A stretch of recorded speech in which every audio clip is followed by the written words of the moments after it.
Hello, everybody, and welcome to the Human Design and Astro Club podcast. I hope you enjoy our attire. If you're watching, if you're listening to this through our podcast, then you need to go to our YouTube channel because you don't know what you're missing right now. I think it's good stuff. Leah will make you feel the most one.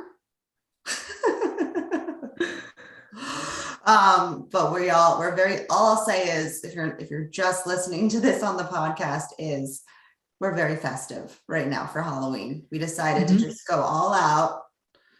We have 2 Aquarius here. I have Aquarius and Jupiter in the first house. I have gate 10. Wait, Arlyn, do you have gate 10? No, you have gate 34. Leah, you have gate 10. Yeah, okay. We're weird. We're just weird. We're just weird. There's a lot of weird things happening. We haven't even gotten started yet, so we have no idea what's about to happen. Maybe we'll do a brief intro to introduce our intro here. So there's lots of intros. Prepare you guys. So this is our first ever interview, and we decided to record it for YouTube. So this will be actually our first YouTube video, that other than our little bloopers reel, that if you missed that, go back and check that out. But this is going to be our first actual interview / human design astrology video. I was looking for a different word, but it's okay. Oh. I don't know what the word was though, so it doesn't matter. Okay. So we hope you enjoy this show. We're going to be going over Arlyn's life through the lens of human design and astrology. So I would definitely recommend to pull out your body graph right now if you don't already have it, and go to mybodygraph.com, or you can go to geneticmatrix.com and you can get your chart. All you need is your birth information, and you can follow along and see anything that we're going to point out through human design. And then you can also look up your astrology as well and see if you have anything to relate to us on. I feel like when I was first starting my human design journey, and even now, I love just going to look for people that have similar aspects as me, so I can see, is that playing out on both sides? It's kind of fun. So yeah. So hello, Arlyn. Hello. That long-winded introduction there. How are you doing? I'm good. How are you? I'm really good. I'm really excited for this. I was pumped this morning. I had to get my identity on. We're all defined G centers. So we all. Yeah. Do you feel like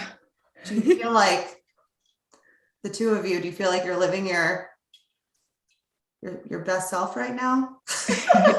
Yeah. I did. I texted Crystal before this. I had my Vikings outfit on, and I'm doing laundry in my front loader, and I was just laughing about the hilarity of me dressing in the 800s attire, where they probably didn't even wash their clothes, and here I am front loading my laundry. But I don't know, I like doing fun stuff, and I'm learning. Crystal's taught me how to do makeup, even though this isn't professional. It's Halloween makeup. What did you use there?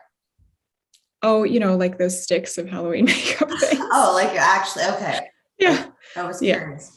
The kid stuff. The kids. And Arlyn, just so did you tell everybody what you are, just in case they can't see you? Oh, I am a Viking, warrior, princess, something. I don't have my sword. I don't have a sword yet. Oh. Maybe I should get an axe or something instead. I think you should. I feel like that was more that time. Yeah, axe. That sounds good. And Arlyn, let us know let the audience know what you're wearing in case they can't see you right now.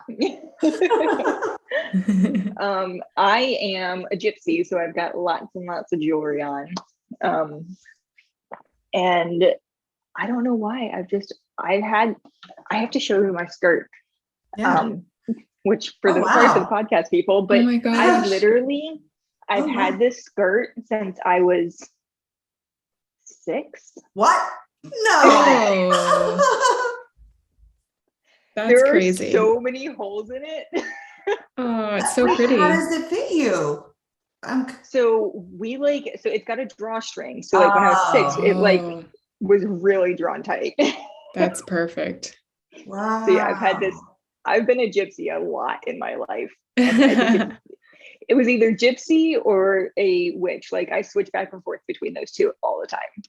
Yeah, I feel you on that. I feel also as Sagittarius, sun with 5 planets in Sagittarius, I feel like a very I'm like the wanderer, like, cause I'm like trying to like discover everything, but then I'm also like the alchemist and the witch, which is what I am today. I'm a little upset because I had bought a new hat and I was really hoping it was going to come in by this time, but it did not. So this is my old hat, but it's still really cute. Thank you. It is. Yeah. I'm going to go out later like this, just to eat. Love it. And I mean, I feel like I think you'll fit in. It's Asheville, right? Like I think you'll fit in. Yeah, it's true. Go to Asheville, we also go to Hendersonville, and that area is like a mixed breed. It's like gate 15. You have both extremes. You have the super hippie people like with crazy hair, and then you have like the conservatives people that are very conservative, and like they're probably looking at each other like, yeah. Anywho, so let's just like dive right in. So how we're going to do this is we're going to again interview Arlyn about her human design. Let's go ahead and share what you are. So do you want to share, Arlyn, what you are, or would you like us to? I can do it. Okay. Do you want my like Aquarius signs and all that? I mean, my sun sign and everything too? Okay. So I'm a 3/6 self-projected projector. And then I have my sun is in Aquarius, my moon is in Pisces, and my rising is Sagittarius. Oh, so you're definitely the gypsy. I didn't even know your rising was Sagittarius. And then Pisces too. I feel like all of those signs together are like the gypsy. That's like the epitome of the gypsy is like. The more I look into my stuff, the more I'm just like, yeah, I feel like I'm definitely the outcast, the one that kind of stands a little bit to the side, you know, has things to say that people don't necessarily agree with, but eventually they come around. So just usually about 10 years down the road. 843, which I share with you, and Leah gives us the full channel. And I feel like, and you can tell me if you feel the same, Arlyn, with having, this is like our friendship gate here. Like, I feel like my whole life, I like have seen the future, and that I'll tell people the future, or like even like their future self, or like their fullest potential. And then they'll be like, excuse me, I didn't ask for that. Didn't ask for that opinion. Didn't ask for your insight. You were not invited into that realm. Can you relate to that? Yeah, I could definitely relate to that. I also have a lot of, I have this one friend that's usually like, I don't understand how you know this stuff. Yeah. And it's always so on point for my life. And I just absolutely love it. And I'm like, I didn't say anything out of the norm. Yeah, I feel like that's also very projector too. I feel, and that's why it's a projected gate and also channel, because it's like projectors really do see the future. Like you guys can see like almost like the fullest potential of humanity, because you guys are able to see almost how to, like, it's almost like, I feel like you guys are here to organize us, especially for the, like, honestly, you guys are here to organize the generators. Let's be real. I got 2 projectors here.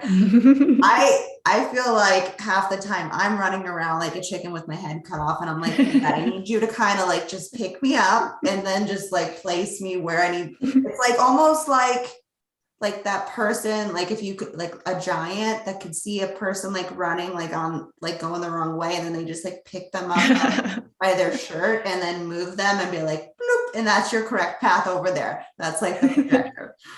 You're like, come on, come over here. It's this way. Hold on, you're going the wrong way. Just let me speak you.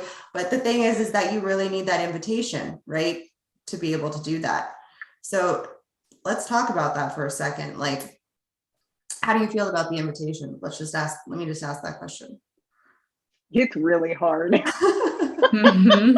And you're also, tell everybody how long you've been in your experiment for. Well, it's almost November, so about 10 to 11 months.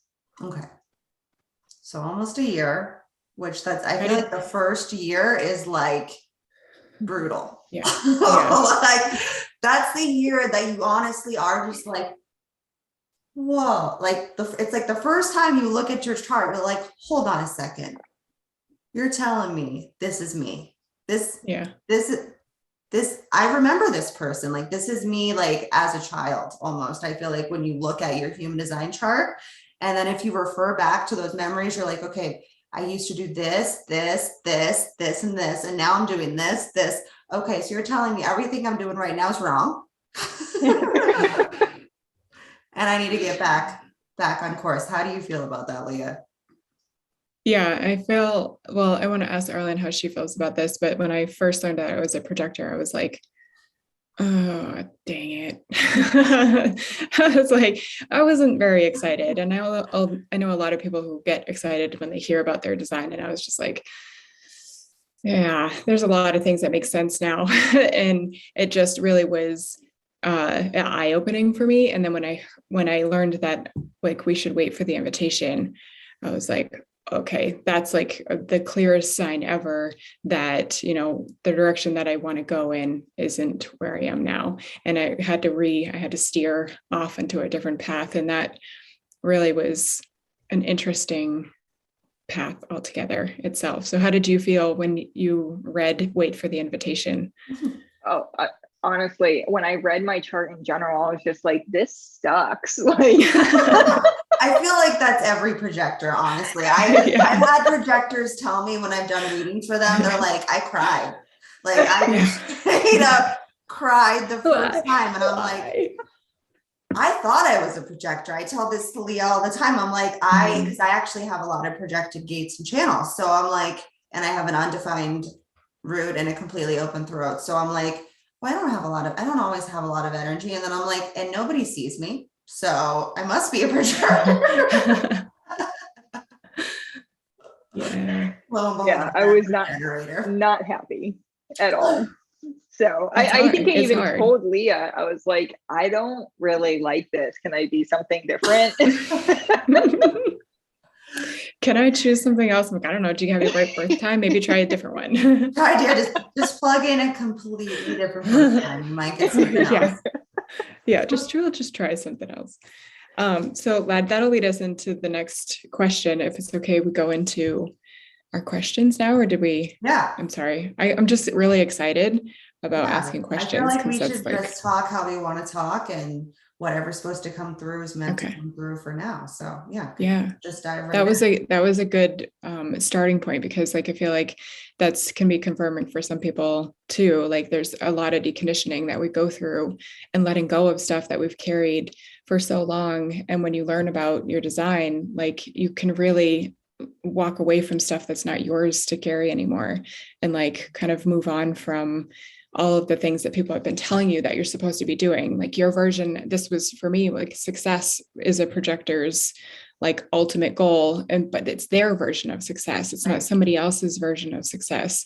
And that's also another really empowering thing, is like when I feel successful, it's not somebody else saying, you have a 4-bedroom house and a white picket fence and a golden retriever. And, like that's a different version of, or a billionaire, like that's success, but maybe that is for a projector, but it's not necessarily, you're not setting that goal based on somebody else. So, so the first question that we wanted to ask was, what piqued your interest to begin learning about human design?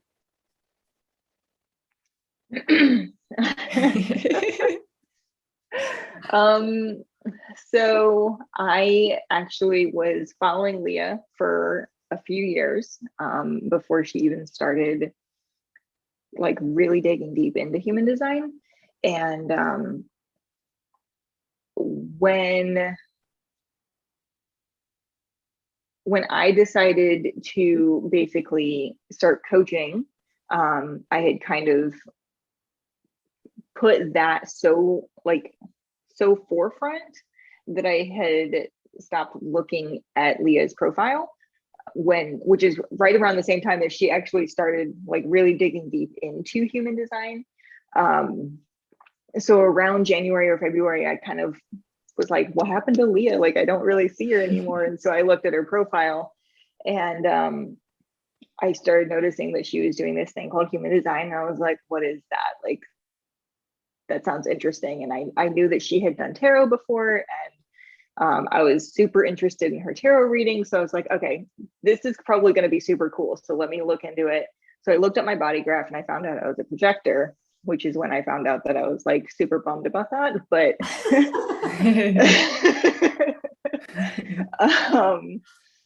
and so I guess like just watching Leah and seeing where she was, you know, with her frustration, I don't know, like 6 months prior to that, and seeing where she was at this point in time and noticing the difference between her attitude, that I was like, okay, this is super cool. I really need to like learn more about this and really support Leah in this, because this is something that she's super passionate about. And so that's kind of, I guess, how I got interested in it.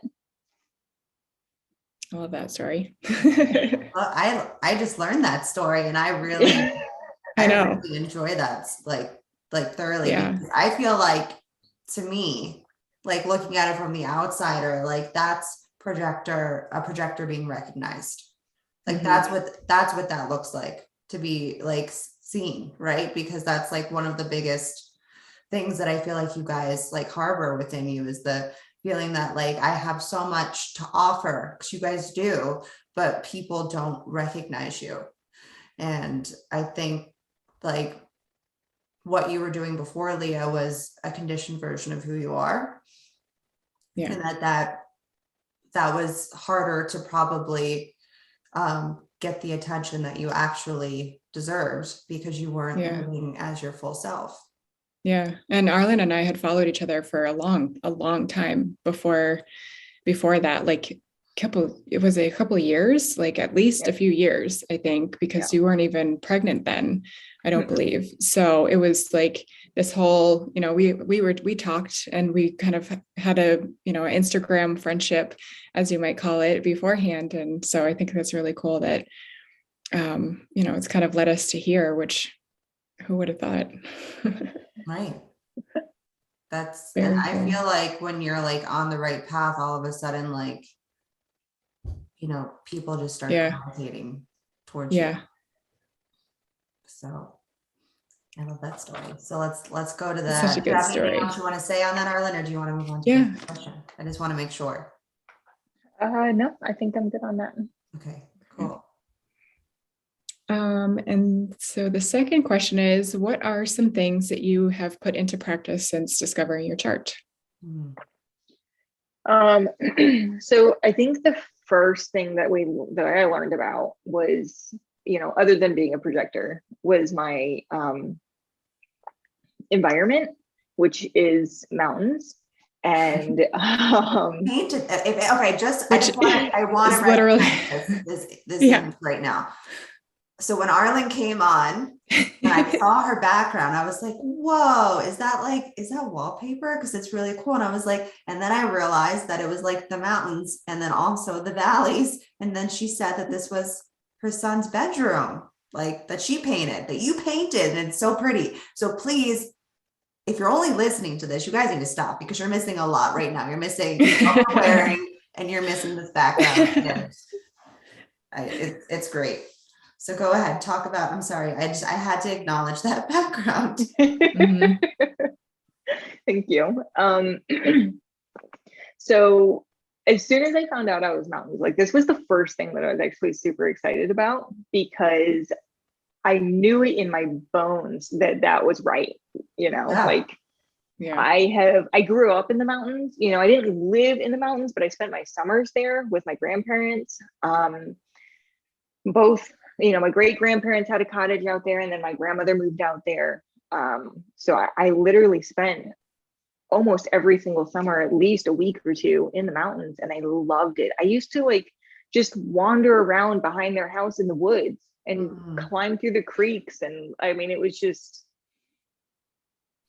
that was where I felt peace, you know? Yeah. And then my dad's a retired Marine, so we moved all over the place. And when we moved to Okinawa, there was actually what was considered a mountain on an island that there was an airplane on top of. I think it was a crash or something like that. And I remember thinking, I need to get up there one day. Like, I have to make it up to the top of this mountain to go check out this airplane crash. We never did find it, but we did try. And I don't know, like,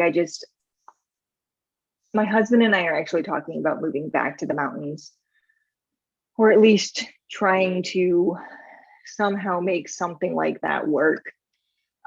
Because I do feel so much peace there, and I really want to feel that peace again. Like, even if I have to live in a 400 square foot home, I will be fine. Like, it will not be a problem. It's true. I feel like that's such a perfect word to describe when you're in your correct environment is peace. Because I just moved to my correct environment. It's been almost a year now. I had friends that are like, how long have you been there? And I'm like, almost a year. They're like, what? I thought it was like yesterday. I'm like, okay. But yeah, moving here, it's like all of a sudden, it's like when you're in your right environment, just like everything makes sense. Just your body feels right. Your mind feels right. You start having the right interactions with the right people. Like I'm Kitchens. And so I recently started going to this wellness center because of my back. And I met a chiropractor there that I'm now going to do a reading for. So I'm just like, and like they knew about human design when I went in there. Like, that's great. That's crazy. That's crazy to me. So that's how, when you start having those kind of interactions, that's when you know you're in the right environment.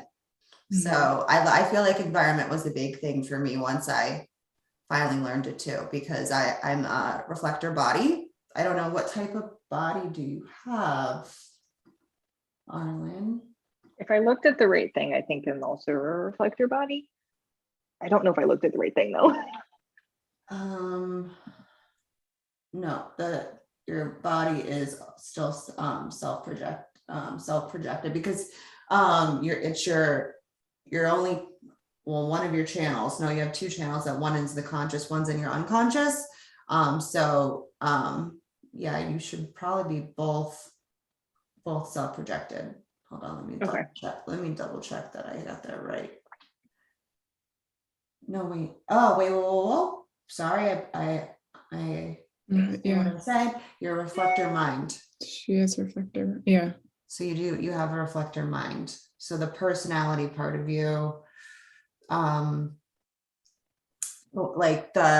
feel like people that are reflector mind, like it takes sometimes a second to process, like, because it's like entering you, and it's like a little bit like you need to just like wait a second, you know.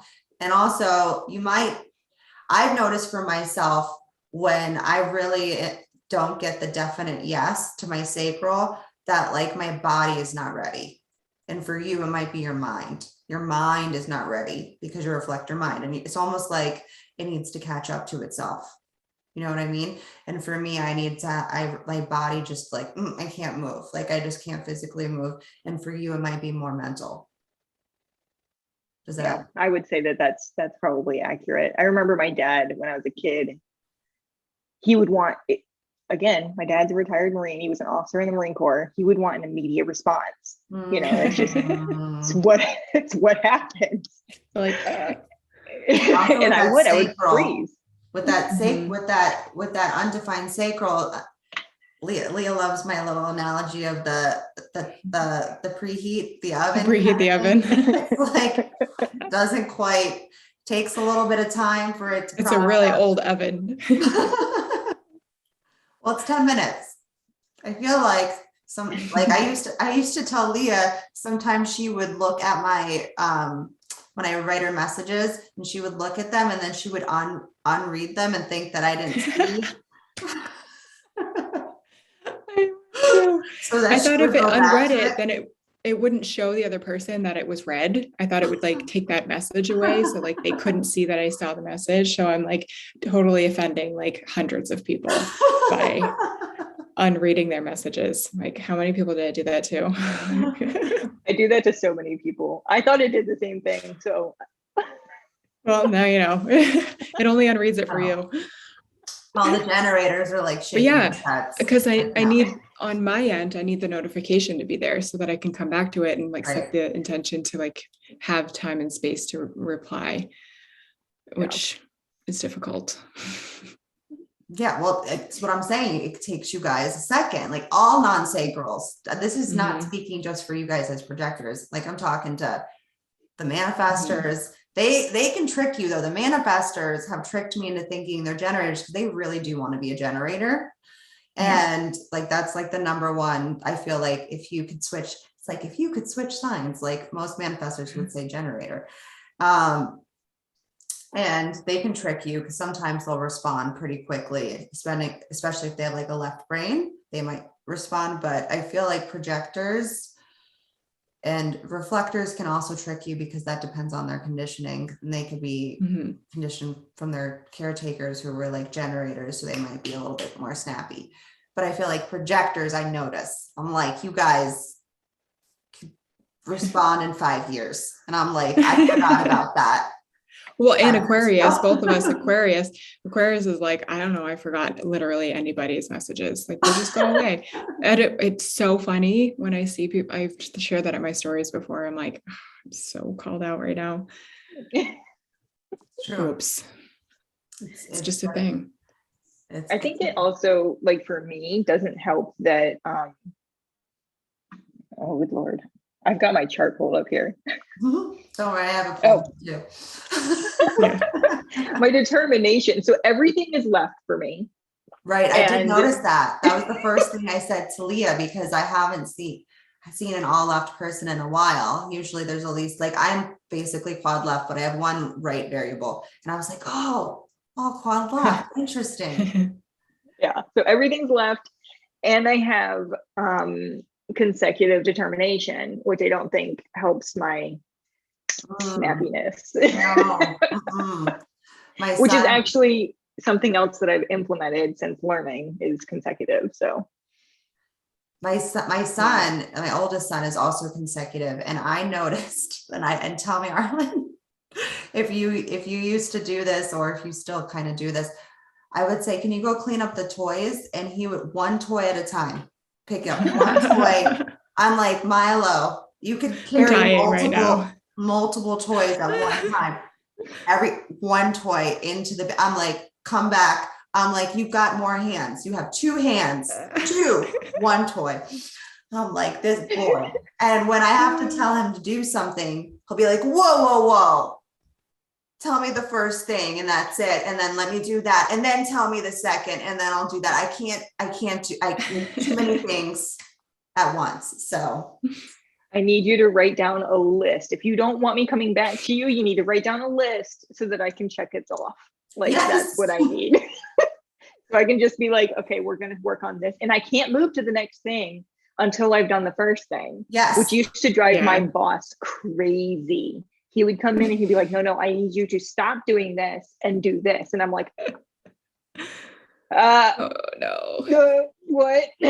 Like, you want me to do how what? great is that to know though, right? Because it's like, and you said something earlier when we were talking before we got on here, that like you said something like I was already doing that at some point in my life, or it felt like I resonated with it. And it's what I said was that it's really like when you were a kid, like it's like your design, you need to look at it as if like the 5-year-old you, or the 4-year-old you, or whatever younger age you can remember, where you were like the least deconditioned, or least conditioned. I'm sorry, not the least deconditioned.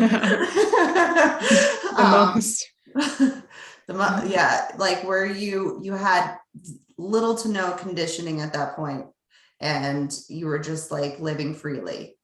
And like usually your determination is that, like for me, I'm calm, and I used to try to eat alone in my room, which my husband thinks is like the weirdest thing in the world.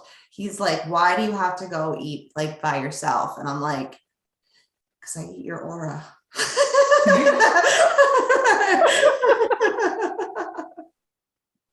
And these are the things I tell my husband. He's like, I married you.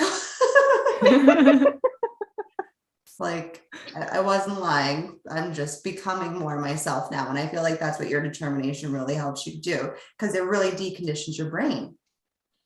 And so how do you feel now, like trying to honor that more? I mean, I think I'm still kind of learning it. And that's actually one of the things that I think my husband and I kind of struggle with, because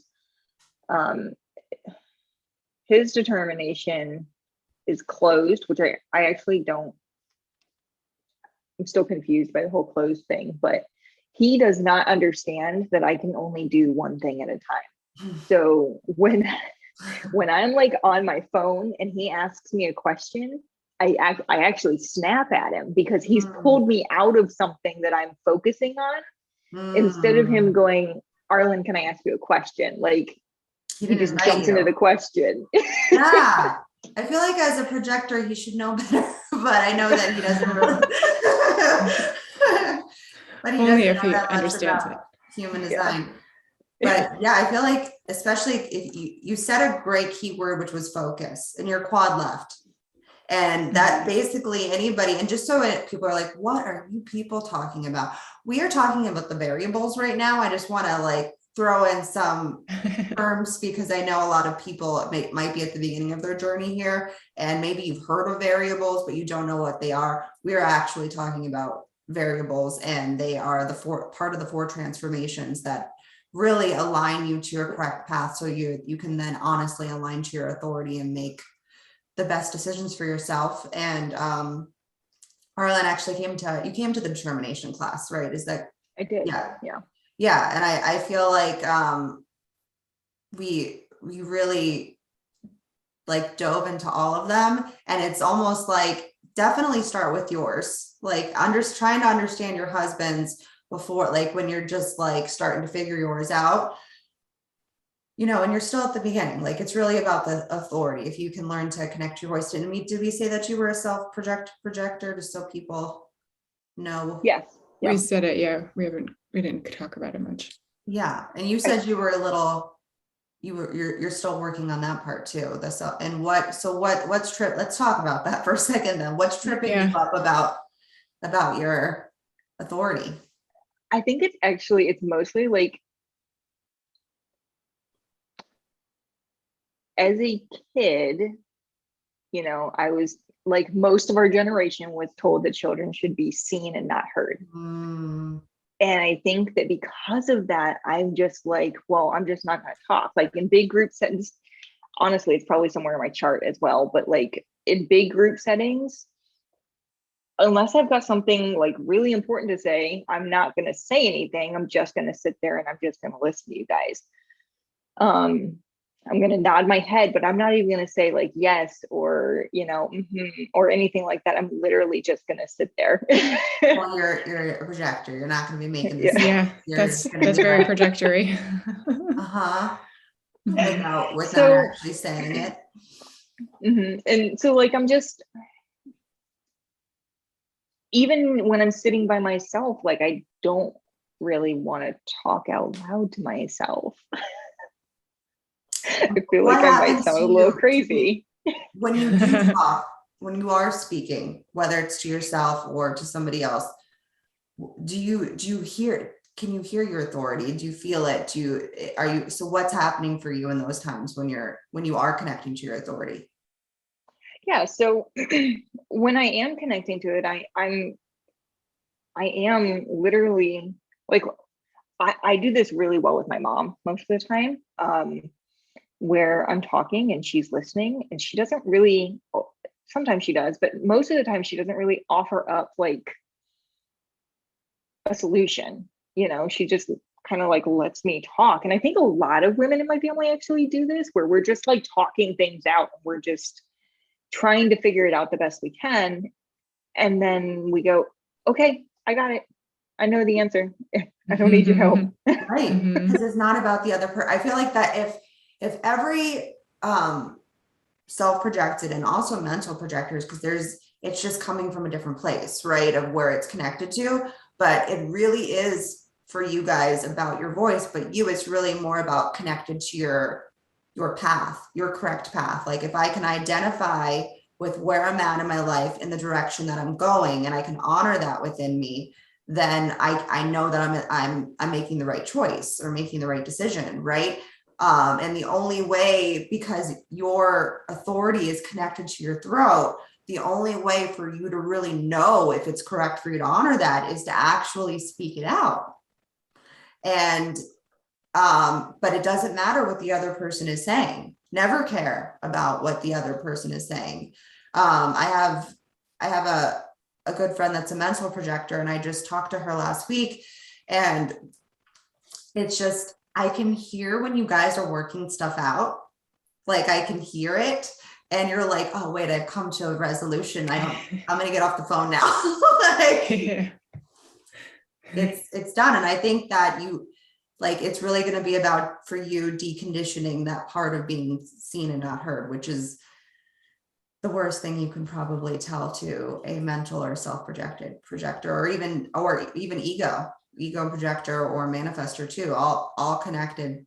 Authorities all connected to the one thing I've recently realized when it comes to, and I don't know if this is working or not, but it feels right, is I have recently realized that using my tarot cards to kind of work things out, it's almost like my tarot cards are my voice, so I'm not physically speaking, which doesn't really, like, I don't know, it doesn't sound right when I say it, but for whatever reason, when I'm like looking at my cards, I'm just like, okay, this is helping me work through that.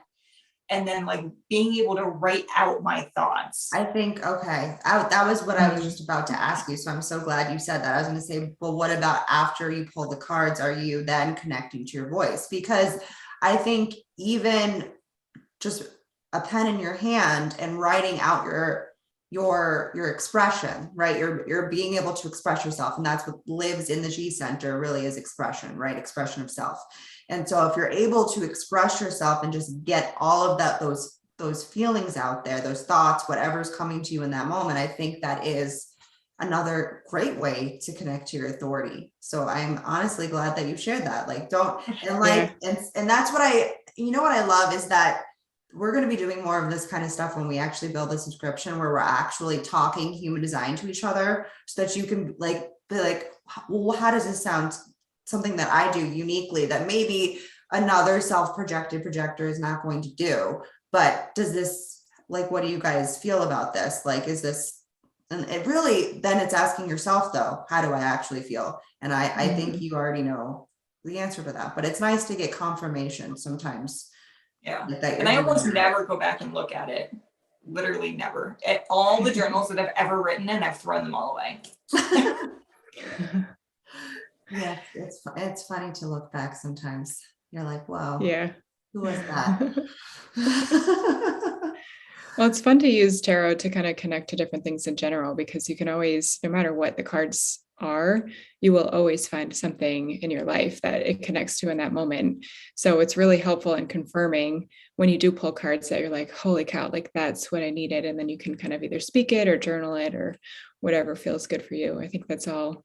It's like kind of like, maybe it's the process that you need to do right now to start using your authority. Like you have to find the people that you can, or yourself or your mom, to speak that out to.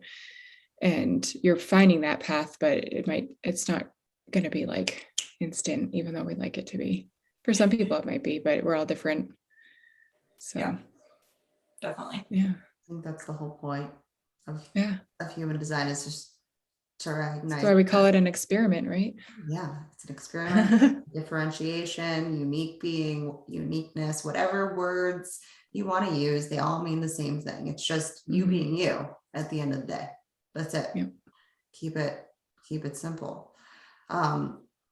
Did you say there was one more question, or was? Yeah. So we have one more question, and How has this impacted the way that you parent, or any specific things, examples that you think were in relationships with anyone in general? Yeah. I mean, it has hugely impacted how I parent, to the point where it actually flows out of me onto my sister. Because for whatever reason with my sister, I cannot hold back my whole projector self. Like, she never invites me in, and I'm just like, no. And she also never listens to me, so it's all futile. Like, well, you gotta wait for that invitation, Arlyn. I know. Even though I do believe, though, and I tell this to Leah, and I feel like she doesn't believe me. I say, you have an open invitation. Like, I feel like when someone tells you they have an open invitation, I'm always like, so what do you think, Leah? I need your opinion. I'm like, you're the one with the opinion. I'm over here like just talking a bunch of stuff. I need to know your opinion. She's like, oh, I'm invited.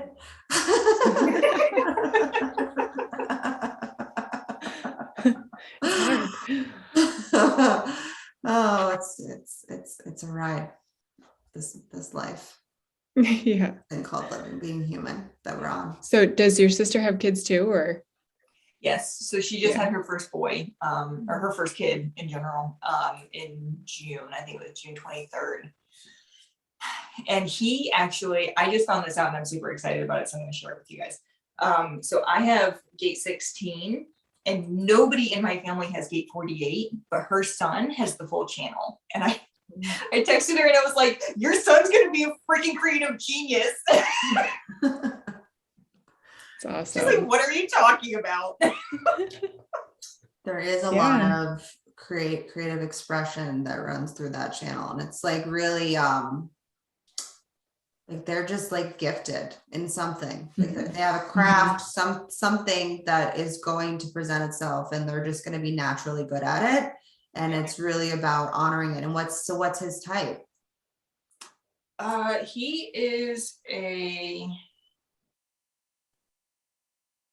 emotional manifesting generator. That's cool. Actually, before you even asked that, I was like, I bet he's a manifesting generator. I don't know why I thought that, but that like creativity, like that's cool to have that channel and be a manifesting generator, because you can really tap into like doing anything you want, like just do the things. Yeah, I'm pretty excited about that. That's cool. And you have a completely open spleen, so he gives you a defined spleen when you're with him. Do you have anybody else in your family, like your son or your husband, that give you a defined spleen? That is a good question. Oh, yes. So I have gate 58. My husband actually has that full channel, 5818. So then, anyone that does have a defined spleen, even if you don't like bridge a gate with them, you'll still have access to it.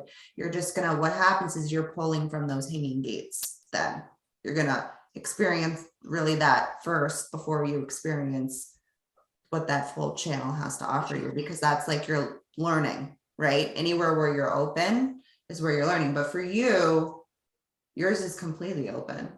So yeah. And my son, all of his centers are defined except for, is it his sacral? No. What's the triangle over here? Not the heart. Solar plexus. The little one? The little one or the big one? The big one. That's solar plexus. Yeah. So he has an undefined solar plexus. Everything else is defined. So he completes me in like a lot of places. Yeah. That's awesome. So yeah. I have that with my children too. And it's like sometimes because my older son's a manifestor, I'm like, can I borrow your throat for a second? But he said to me, like, I find out, like, you know what the cutest thing is when your kids start speaking human design back to you, because I thought all these years he's been ignoring me. And he said, and we we started having a conversation about the sacral the other day and about how he needs to take breaks with having an undefined sacral. And I was like, I know you move really fast and you do a lot of things, but you feel like, he's like, but I sometimes don't want to do anything. And I'm like, yeah. I was like, you have to say, okay, I need to take a break. And he's like, yeah. And I was like, it's okay to take breaks. And I feel like that's like this new generation and really what human design is all about. It, like Ruhu says, that it's for the children, like literally it's for the kids. Like it's just a bonus for us to honestly be able to experience it right now. But it's really about the children that are coming into the world right now. And to have my son really honoring his design, both my kids, like really honoring their designs, like and nurturing that part in them, I think is the most rewarding, I guess, about human design. And then he said to me after we were talking about his sacral, he goes, so do generators pass manifestors in a race? So I cute. was like, you are listening. You are. One of the things when I found out that so when I was younger, I never really wanted kids. Like I kind of hated kids. And as I got older, they were really annoying because I was a lifeguard. So just the running on the pool and they don't listen and like, yeah. But as I got older, I realized I actually have a real desire to have children because I want to pass on the knowledge that I have. Like, you know, nobody else listens to me. Maybe they will. Projector. That'll happen or not, but so one of the things that I said was, one of the things that I really want to do as a parent is I really, really, really want to focus on allowing them to be who they are meant to be. Mm-hmm. That was before I even found out about human design. I want my children to be exactly who they are meant to be. We're all going to be conditioned at some point. I mean, we'll always be conditioned. As long as you go in the presence of another, unless you want to go live on the top of a mountain by yourself, Arlyn, which I'm sure sometimes you do. Yeah. You're going to be conditioned in some way, shape, or form. Yeah. But I really, really, really want to try my best to not allow that conditioning to come from me as often. Well, I think it's the awareness of it. Like once you see, like when I can see myself pulling from my open centers and trying to be them, that's when I need to be like, okay, hold on. Like, I know that there's a lesson in here somewhere why I'm being confronted with this information. It's always to gain wisdom in some way. And I think when you can do that, then it kind of lessens the power over it. Right? Because we feed it power by trying to be it instead of just seeing it. Mm-hmm. So it gives you like a sense of like stillness to be able to be just in recognition. You don't always, we're human, like to completely honor who you are 24/7. I mean, you hopefully after like the 7 to 8 year period of when you're supposed to be deconditioning, but I don't even know what that will look like. I'm in 4 years. And I mean, some days I'm like, I got it, guys, I got it. I'm my true self. I figured it all out. I know what I'm doing. And then the next time I'm like, oh, fuck. Like, I don't know what's, everybody sucks. Everything sucks. And then you go down that whole list. Right. So it's just like honoring those days that you have that. Yeah. Yeah. Well, I just love the fact that I basically found this when Neil was 4 months old. Oh, wow. So he wasn't even really like communicating yet, not in the way that, any of us would understand. But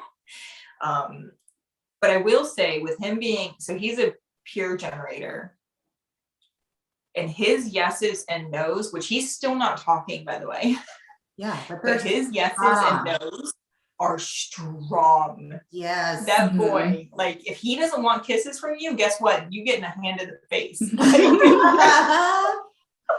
My generator is the same way. It's so interesting to have a manifestor And like, I used to like, I'd be like, why? Like the no response thing, I'd be like, are you there? Are you in there? Is there anybody in there? And then when I had my generator, it's like, wait till these like really start. I'm sure they've started at this point, like just when they're not speaking, but you can ask them yes or no questions to a generator and they already know the head nods. Like I like to show it sometimes in my stories because I think it's hilarious. Like he's just starting to actually talk now, but he'll still, even when he says yes, he's still like this, yes.